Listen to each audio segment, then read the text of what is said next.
So when people like say, oh, this is the best thing or that's the best thing, there is no best thing.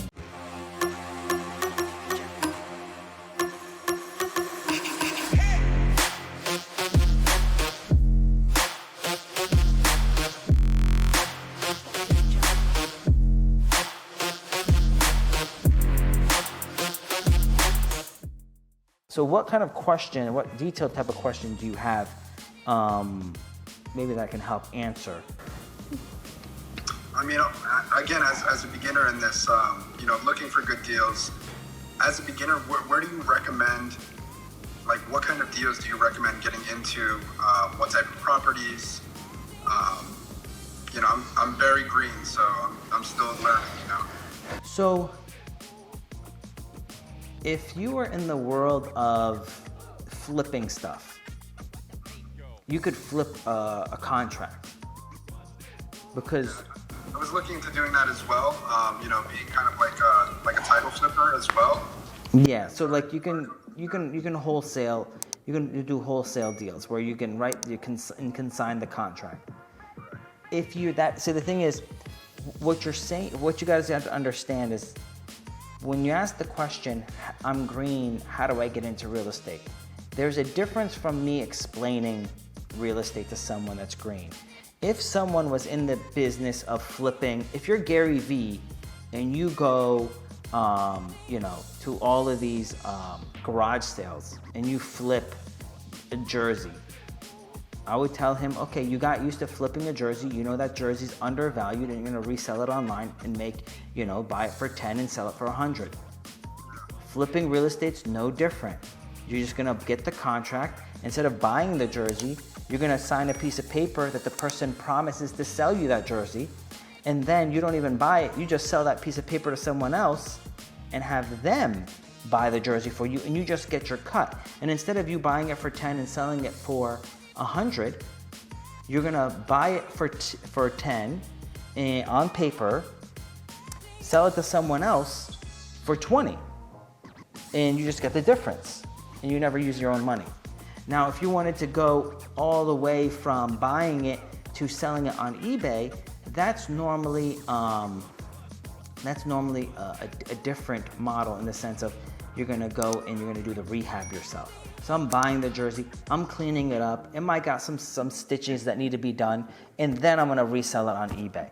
So that's not wholesaling. That is actually, that's rehabbing a property. So where you would say is, Pascal, I don't have a skill in construction. I don't know anything about construction. Well, then I would say, that's a lot for you to learn. You can learn it, but it might be a lot for you to learn. So how about you just go and just start wholesaling contracts? Yeah, that's what I was actually looking into. There's so many people on Instagram and Facebook and YouTube that are selling all these different programs and stuff. So I don't know exactly where to start. Mm-hmm. Because I know once I do get into something, I'm just going to go 100%. So I don't want to kind of go the wrong route. So that's why I've kind of been following you. And, another person that I've been interested in following is, I don't know if you know Dolmar Cross. I've heard of the name. And he's out of Texas, right? I believe he's out of Texas, yeah. And what his business is he helps people really learn how to get good at flipping properties that way, wholesaling them. But again, I don't know much about the real estate game at all. So I've just been doing like little research here and there online and figuring out where I kind of want to start in, because I do know that, that's what I want my end game to be. And it's funny you mentioned kind of like flipping stuff on eBay. That's also my business too. I'm in the car industry. So I buy and sell parts and cars, and I flip parts and cars. That's what I do. And that's actually the other analogy, because normally I give people an analogy of buying and selling cars. Before you buy a car, if someone says, oh, what's the best car to flip? Well, there really isn't a best car to flip. There is more like you understand what's the market likes, and then you understand it's not a best car to flip. It's just, well, in this city, I'm not gonna go buy and flip Bentleys. They don't buy Bentleys, so I'm not gonna buy that. And then normally Bentleys don't work, but if I'm gonna go and do a Toyota, a Corolla, a Camry, a Honda, an Accord, a Nissan, normally, generally, all the time, there's someone looking for that. So I'm gonna be fine with it. But people like these cars, so the margin for these cars aren't maybe the best.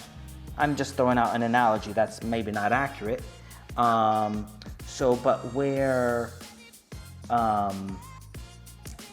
where maybe another car where you're like, I would never keep this car because it would be not a great car for me to keep. It's not great. The reality is it might have great margins, where that's the car you buy it for $2,000 and resell for $5,000. It depends where the answer to that comes from studying your market. By studying the market, you'll know what they want. So when you know what they want, then you're going to provide it. So for example, you might start doing these deals and you might find a lot of deals that have like 10% margin in them or 20% margin. And you're going to start realizing, I'm not going to want that deal. I need at least 40% margin. Because if you're going to add $5,000 on top of this deal, well, I need enough room to actually fix the property up, list it for sale, pay the real estate agent fees, pay the closing costs, and then have something left over. But if I'm gonna get a $200,000 property from you for $180,000, well then where am I gonna put any margin to do anything? It's not there. So it has to be, you're picking up this property for maybe $130,000, and then we're putting in $30,000 into it, and now we're paying $10,000 in closing costs.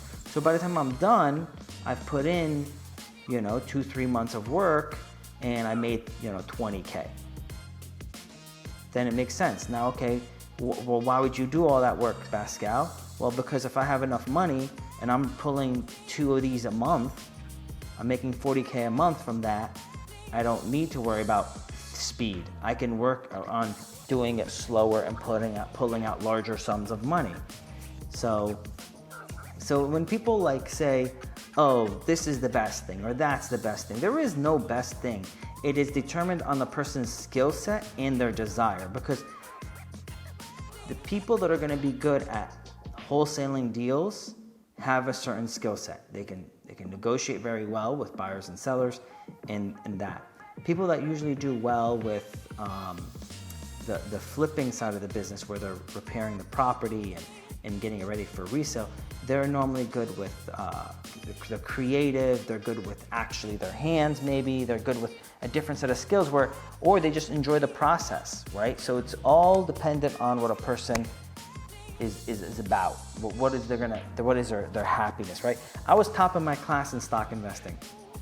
I don't really invest in stocks, it's just not my joy. I prefer real estate investing. I prefer to be able to have control over my investment and for me to determine how successful it's going to become.